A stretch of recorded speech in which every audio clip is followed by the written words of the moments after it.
الرحيم أولئك على هدى من ربهم وأولئك هم المفلحون سبحانك لا علم لنا إلا ما علمتنا إنك أنت العليم الحكيم. مخی آیاتونو کی د مومنانو صفات بیان شو. اللہ جل جلالہ فرمائی اولئک علی ہدی من ربهم، دا کسان په ہدایت دی د جانب د خپل ربنا، یعنی ہدایت یافته خلق دادی. و اولئک هم المفلحون، او دا کسان دیو کامیابی مندون کی دی. یعنی کامیابی مندون کے خلق په دنیا کې تاسو لیده غواړئ، په هغوی کې به دا صفاتی چې ایمان بالغیب به. ایمان بالغیب دا څو قسمه دی. یو خو ما تاسو ته بیان کړی وو، الله جل جلاله یو بندن نه دی لیدلی او په الله باندې ایمان راوړ دی. رښتې نه دی لیدلی، ایمان یې راوړ دی. مخکې تیر شوي انبیاء نه دی لیدلی، ایمان یې راوړ دی. جنت جهنم نه دی لیدلی، ایمان یې راوړ دی. لیکن په دې باره کې څه واقعات داسې دي چې علامه ابن کثیر رحمت الله علیه هغه هم ذکر کړل دي، او د هغې څخه د انسان زړه ته ډېر غټ اطمینان حاصلیږي. اطمینان څه شی؟ تاسو پیږئ کله ناکله وایي استاز داسې خبره وکړي چې د شاګرد ډېر غټ غټ امیدونه پیدا شي او ډېر زیات خوشحاله شي. څه لږ غونتې کې الفاظ خو د انسان زړه پې ډېر خوشحاله شي د استاز نه. شیر عالم خان کالامی صاحب دامت برکاتهم العالیه، دا زما استاز دی. دا زما په هدایت النحو باندې د پاسه لیکلي کتبه تلمیذ خاصی پی ولیکه او بیای پی ولیکه چې کتبه شیر علم خان کالامی. تاسو ته معلومات شته په هغه شپه باندې ما د ډېرې خوشحالۍ نه خوب هم نو کړی. دومره خوشحاله وم چې ما خوب هم نو کړی. او زما په شرح العقاید باندې، شرح العقاید ما د 4 استادان نه ویل دی. نو په دې باندې مفتی عرفان الله حقانی صاحب د پاسه لیکلی ما ته تلمیذ خاص استاد جی دامت برکاتهم الله، په دغه شپه ما خوب نو کړی. او یو زما استاد شیخ عزیز الله صاحب دامت برکاتهم العالیه، دیونه ما مشکات اولنې جلد ویل او حفظ مې امتکړل، حفظ کړی. ما تاسو ته واقع ویلی و چې یو قرات ما کتاب نه وړی، باب القرات خلف الامام، دا بابو. نو شیخ صاحب ما ته وی چې دا عبارت وایا، دی خوا به زه ما خوا به غالبا طالبات وی دا مدرسې، هغوی به هم ناست وي، ما به عبارت وایو. کتاب راسه نو یرم په دې نه و چې کتاب نشته، خو د راویانو نوم رانه یر نشي. او د استاد خیال دا و چې د دسه کتاب شته. ما شروع وکړه او الله دومره حیا د انسان ساتلی چې په هغې ورځ باندې ټول وانه وراو. د اولنۍ مخ چې زما د مشکات کمو د دې نه ما شروع وکړه، یو مخ چې ما مسلسل داسې ووایو، یو مخ مسلسل. بس مولانا عزیز الله صاحب شروع وکړه، بیا یې راته خوا ونه ویل چې نور وایه. د راویانو نوم به رانه ایرېدی، حدیث رانه نه شو ایرېدی. نو استاد یو پیر چاته زما صفت کړی و، اسی په استاد پسې ویم چې د استاد په صفت سړی څومره خوشحالېږي، نو چې ستا صفت پیغمبر او صحابه وکړي خوشحالي به څومره پکاري. استاد جي صفت ورته کړی یو کرات، او ما د چې هغه کله راورسېدو الله یقین وکړي چې د هغې نومره خوشحالي ما ته به بل هېڅ چیز نه ده حاصله شوي. استاد له بکاري د استاد ګومن صاحب هم لیکل دي چې د شاګرد په ښه کار باندې حوصله افزایي وکړي، هغه ته داد ورکي او زه وایم چې د انعام نه زیات په زبان باندې کله استاد دا کار وکي دا ډیر زیات زور وري ډیر کار کیږي کنه زلماریم صفا خبره ده سپینې خبرې کو زه خو د شاګرد صفات مخامخ چرته نشم کولی خو زما چې څومره شاګردان تیر شوي دي زما همیشه شاګرد مینه محبت کړل مخامخ وس په شیشه پته نه لګي چې رزیلتوب رامیتوب پکې دی کنه دیو کې کنه پر شیطان دیو کې ناس او چرته راته شاګرد مخامخ خپل د زله رازم نه دی ویل د یو شاګرد نه علاوه په سبق کې ماته بار بار کاته دسي نو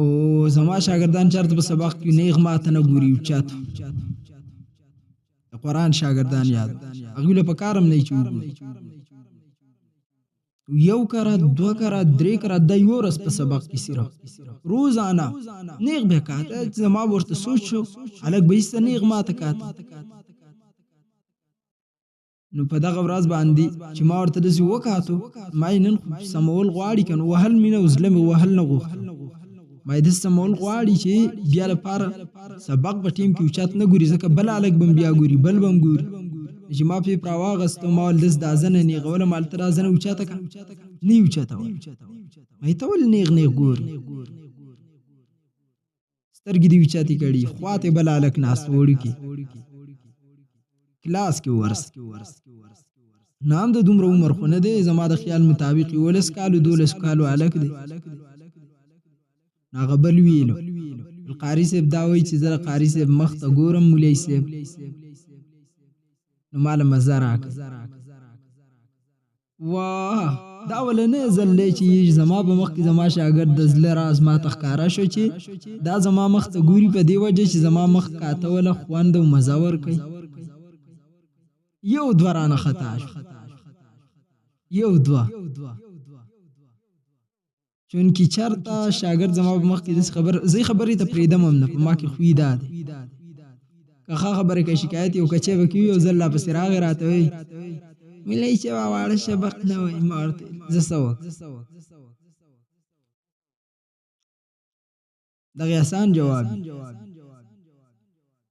نو دا هر شاګرد په ځل کې ډېری خبرې چې دای د استاد په وړاندې وکي خو نشي کولای او خم دای چې ښکارا نشي پاتې دغه یوې خبرې ز ډېر سخت رسته کړم یار زمون په مخ کې شاګرد سلیدل بیا یو خبره ذهن تراله چې کم شاګرد خپل استاد پاک ښکاری کم شاگرد خپل استاد خې اعتماد ساتي استاد سے محبتي خامخا به کامیابی نو دا مې دی بسویل چې کله کله یو خبره انسان ډېر سخت متاثر کی نو صحابه کرامو مبارک را نقل شوی دي ابو جمعه صحابي دی رضی الله تعالی عنہ داغه په حوالی یو تابعی رحمت الله علیه فرمایي وای مونږ ته تاسو کو چې د یو حدیث راته وای چې تا د رسول الله نه په خپل باندې اوریدلې حضرت ابو جمعه انصاری رضی الله تعالی عنہ فرمایل زه تاسو ته د مضبوط حدیث بیان کوم چې مونږ د نبی علیه الصلاۃ والسلام نه اوریدلې سده رسول الله مبارک سناسیو غدا دا ناشتی ته وای د ناشتی په ټیم کې مونږ خوراک وکړو حضرت ابو عبیدہ بن الجراح رضی الله تعالی عنہ امناس دی ابو عبیدہ دا هغه صحابي دی چې دا ډیر مشهور دی په امت کې او وجه دا هغه مشهوریت دا ادا ابو عبیدہ مجاهدم دی لیکن سره د دین د خپل پلار په خپل وجل دی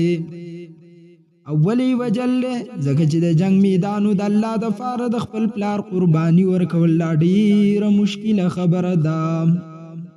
د دې وجه به ذکر کوم زمونږ یو مولانا ملګری دی دا غپلار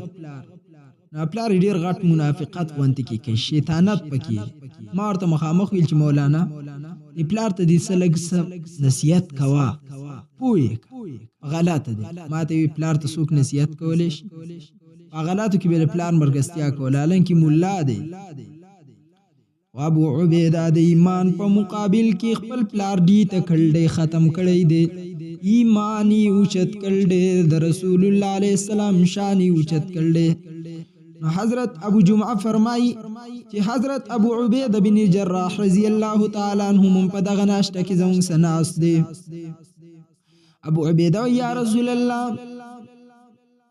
آیا زمنګ نه بم بهتر سوکی یا آیا زمنګ نه بهتر سوک شتا دا چاته نبی علیہ الصلوۃ والسلام ته زمنګ نه بهتر وجه دار چې رسول په دې باندې خو موږ بار بار زور او وضاحت کړل د عقاید بیانون تاسو باورې دلی خطابونه د صحابه کم شان دی یا د رسول الله سره چې کم صحبت راغل دغه ټول عمر کې موږ نشو پوره کولای زکه مونږه پتا باندې د الله رسول اسلام او ایمان راوړل استا سره jihad کې شریک کیګو و رسول الله علیه الصلاۃ والسلام او فرمایل هغه خلق اړیر بهتر دي هغه خلق بهتر والده یعنی چې تاسو نه بعد برازي په ما باندې به ایمان راوړي علن کې زیلی دلې نیم زموستا ایمان بالغیب شکل نبی علیه السلام نه دلی دلې هغه چې دا ډیر بهتر دي ګردې کې یاد ساته قدیم باب کې نه ده دای په دې ترو باندې وی چې روایت کې بل را نقل کیږي همدغه ابو جمان ساری رضی الله تعالی عنہ صالح بن جبیر وی چې د ابو جمعه چې انصاری رضی الله تعالی عنہ دا زموږ په بیت المقدس کې رجا رضی الله تعالی عنہ امو نو چې کله واپس روان شو موږ ورته سلاری پوری ورستلو او چې کله تی جدا کیدو مونږ ته وی چې تاسو دا کم مهمان نوازی وکړه مهربانيانی وکړه د دې بدلل لزه در کوم او بدلل د رسول الله علیه السلام حدیث در کوم چې د نبی علیه السلام نه مساوري دلیو بیا وی راتوي چې مونږ د نبی علیه السلام سکسان ناس معاذ بن جبل مو پدې کی نو موږ رسول الله علیه السلام ته فرمایل چې ای زمونږ نه زیات د اجر مستحق بمسو کی الله موږ ایمان راوړل رسول الله ستا تابعداري کو jihad کو رسول الله علیه السلام موږ ته فرمایل چې تاسو بولی دانه کوئ زه تاسو کې موجود یم رسول الله علیه السلام فرمایل وحی راځي تاسو په مخ کې نازلېږي ایمان بالغیب خو اصل کې داغه خلکو دی چې تاسو نه بعد برازي او په دوه غتو کې ورته کتاب میلاویږي نبی علیہ السلام مخ کې نویلی او خاص قرآن په کتابي شکل کې نه په دې باندې به ایمان راوړي عمل به پکې دیو ته الله ډبل اجر ورکړي ډبل یو اجر دی او قدر دی دی باندې خو تاسو ته پته ما په دې باندې یو خطاب کړل چې هغه چا په ذهن کې کنو هغه بیا د دې حدیث مبارک شک شو نه کوي چې لکه مثال په تور تاسو ته ډبل اجر میلاویږي دوچنده صحابه کرامو ته یو اجر میلاوي بیا تاسو په ذهن کې به اشکال رانه شي هم د دې ټول روایت او جوابات باغی کې وجه دا مین مسله ده چې موږ اصل کې الفاظ نه پیژاندلې موږ په غلطۍ کې وی قدر او مقام کې صحابه ډیر اوچت اجر خو استاد نبی نم زیات کې دي شي بظاهر باندې اجر ته د نبی نم زیات کولې شي اجر دغه اعمالو اجراتو مقام ته نشي رسیدي روایت کې د راضي رسول الله علیه السلام د خپل صحابه کرام نه تپوس کړو چې په ایمان کې تاسو په نيز د ټولو نه افضل کم خلق دي نو هغه ویل چې فرشتي رسول الله علیه السلام ورته فرمایل فرشتي به ایمان ول نه راوړي خو د الله خواته هغه ته خو الله صرف درجه د عقل ورکړل نو باغی خو خامخا ایمان راوړي په انداله 4 ساغي ویني نو صحابه کرامو فرمایل چې انبیا نبی علیہ السلام جواب ورکړ انبیا به ول ایمان نه راوړي ځکه پاغي باندې خو وحی راځي صحابه کرامو فرمایل چې منګه صحابه رسول الله علیه الصلاۃ والسلام فرمایل تاسو به ول ایمان نه راوړي ځکه په تاسو کې د الله نبی موجود دی بیا رسول الله وی واورئ زما په نسبت باندې د ټولو نه افضل ایمان والا خلک دي چې ستاسو نه بعد به راځي او کتاب به ورته میلاویږي او په دغه کتاب باندې به ایمان راوړي. دې روایت باندې اگر چې کلام شته لیکن دا په فضیلت کې زما د ذهن مطابق دا روایات په فضیلت کې دي. دا یو فضیلت دی د رستو خلکو لہذا دا به قبلولی شي. برحال ما ته دې بس خبره کوله چې ګورئ رسول الله علیه الصلاة والسلام په خپل خوږ زبان باندې تا ته لږ غونتې کېنات هم درکو څومره د خوشحالۍ خبره ده. فرمایي چې اولئک علی هدی دا خلک په هدایت دي من ربهم د جانب د رب د طرف د رب دا خلق په هدایت باندې دي. بزان خود سے جوړ کبانی خو مګور ایمان بالغیب لدی باندې کتل عذاب قبر نه انکار کې ځکه زین اینم اقامت الصلاة منس کون کې جوړ شا منس کون کې جوړ شا منس په خې طریقې سره کوام سره د شرایطو د ارکانو د سنن مستحبات خیال پکې ساتم او پزان کې د خرچ عادت پیدا کا زکات هم ورکوا صدقه هم ورکوا خپل بدن هم استعمالوا د بدن صدقه هم ورکوا د خپل علم صدقه هم خلکو ته ورکوا او ایمان او قرآن باندې چې هر څه پر رسول الله نازلی هر هغه شی باندې ایمان قرآن او سنت دوانو باندې او دا غینه په مکه تمام انبیاء باندې او په آخرت باندې الله وی دا خلق هدایت باندې دي د رب د طرف نه او دا خلق مفلحون کامیابی مندون کی دي.